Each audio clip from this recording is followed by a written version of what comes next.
Saya hidup berdua sama anak saya yang disabilitas. Jadi saya mengharapkan benar ini uang pensiun saya.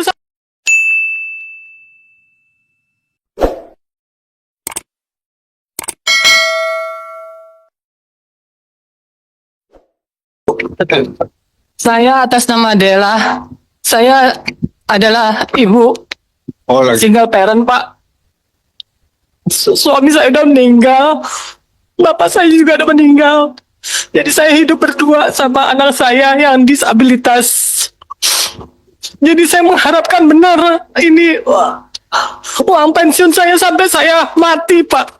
Saya juga sekarang lagi mikir kalau saya mati, anak ini kemana? Itulah Pak yang kejadian banyak di Indonesia ini juga, Pak. Rakyat Indonesia. Kalau semua rakyat Indonesia ini begini, makin miskin negara kita, Pak. Banyak rakyat yang miskin, Pak. Saya juga sangat peduli itu, Pak, dengan anak-anak disabilitas. Karena dia nggak ada fasilitas, jadi saya selalu meng-cover dia. Nah, meng-cover itu dari uang pensiun saya juga belum memadai untuk kehidupan kami berdua, Pak. Jadi mohon ditunjang kembali, Pak. Dengan kemiskinan ini makin pasti kalau tidak ada pensiunan juga, Pak, sampai saya meninggal, Pak. Itu yang saya harapkan, Pak. Mohon izin, Pak.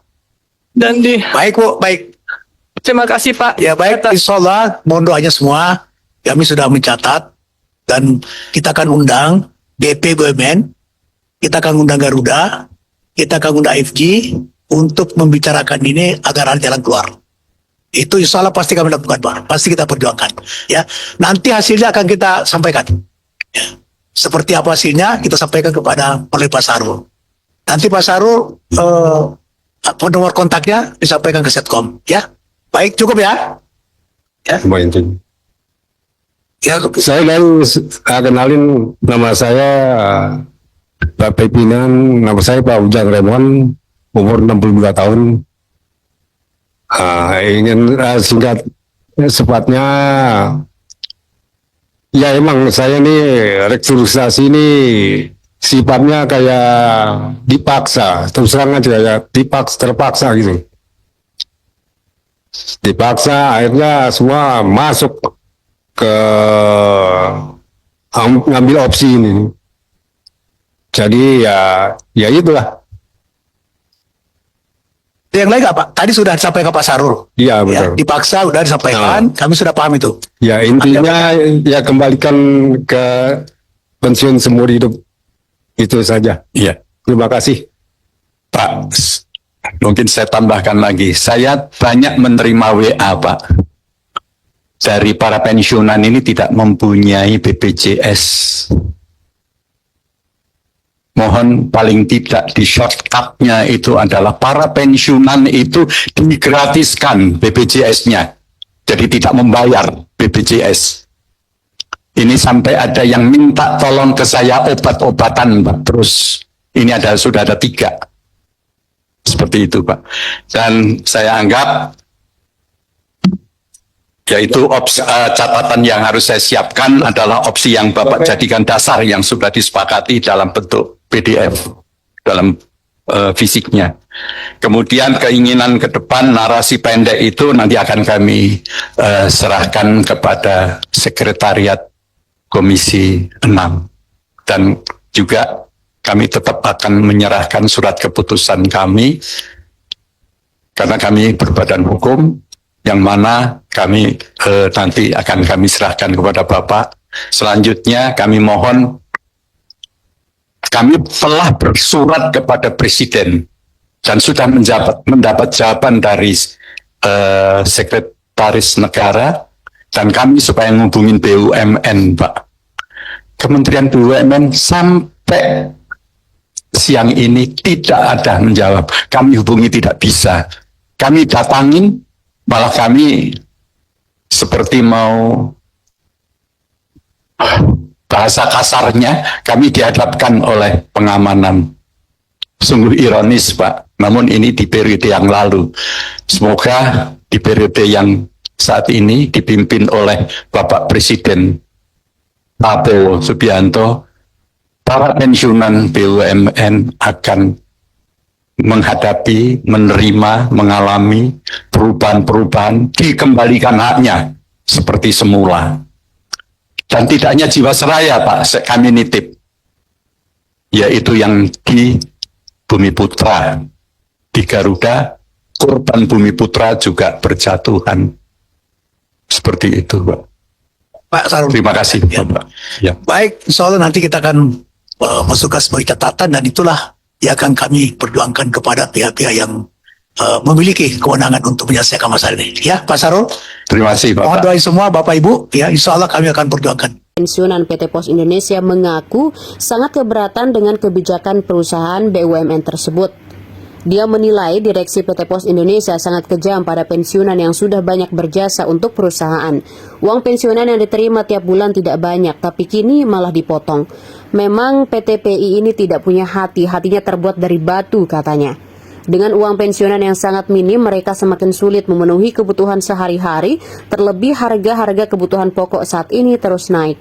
Jumlah uang pensiunan yang diterima Made Anjana, golongan 2D setiap bulan hanya Rp575.600. Setelah dipotong, dia kini hanya menerima Rp389.600. Artinya, dia kena pemangkasan sebesar Rp186.000. Menurutnya, kebijakan manajemen PT Pos Indonesia menghapus iuran BPJS, tunjangan penghasilan pegawai, dan tunjangan pensiun sangat menyengsarakan, sebab mereka tidak punya penghasilan lain karena berada pada fase usia tidak produktif lagi. Made Anjana sangat tersakiti dengan pemangkasan ini sebab para pensiunan merasa telah banyak berjuang sejak awal kantor PT Pos didirikan di NTB. Sejak tahun 1974 sudah mengabdi untuk PT Pos Indonesia, mulai dari mengantar surat ke seluruh pelosok daerah. Made bersama pensiunan lainnya menuntut direksi PT Pos Indonesia saat ini terketuk hatinya untuk tidak memotong uang pensiun mereka. Total jumlah pensiunan PT Pos Indonesia KCU Mataram saat ini mencapai 96 orang. Mereka tersebar di Mataram, Lombok Barat, Lombok Tengah, dan Lombok Utara. Hal senada diungkapkan pensiunan lainnya, yakni Ninyoman Karti, 78 tahun. Dia mempertanyakan mengapa direksi PT Pos Indonesia memangkas uang pensiunan mereka, padahal jumlah yang diterima tiap bulan tidak banyak. Jumlah pemotongan juga sangat besar, minimal nilai pemotongan Rp250.000, sehingga beberapa pensiunan hanya menerima Rp70.000, bahkan ada yang minus. Jumlah pemotongan uang pensiun bervariasi tergantung pangkat dan golongan kepegawaian. Dari data yang didapat dari Lombok.com, jumlah uang pensiun yang diterima para pensiunan di KCU Mataram ada yang mencapai Rp97.000, Rp94.000, bahkan hanya Rp70.000. Nilai paling besar diterima pensiunan di wilayah KCU Mataram yakni 1,8 juta dan 1,6 juta rupiah. Kebanyakan menerima uang pensiunan di kisaran Rp300.000, Rp400.000, Rp500.000, dan Rp1 juta. Kebijakan pemotongan uang pensiunan tersebut diterapkan bagi seluruh pensiunan PT Pos Indonesia secara nasional. Kebijakan tersebut mulai berlaku per 1 Mei 2025. Sejak bulan lalu, bantuan kepada pensiunan berupa TP, TPP, sumbangan iuran BPJS, dan sumbangan duka untuk keluarga pensiunan dihapus, kemudian diganti dengan bantuan pensiunan. Perubahan ini membuat uang pensiun mereka berkurang karena menggunakan formulasi baru. Ada beberapa hal yang menjadi pertimbangan PT Pos Indonesia melakukan kebijakan perubahan pemberian benefit langsung ke pensiunan.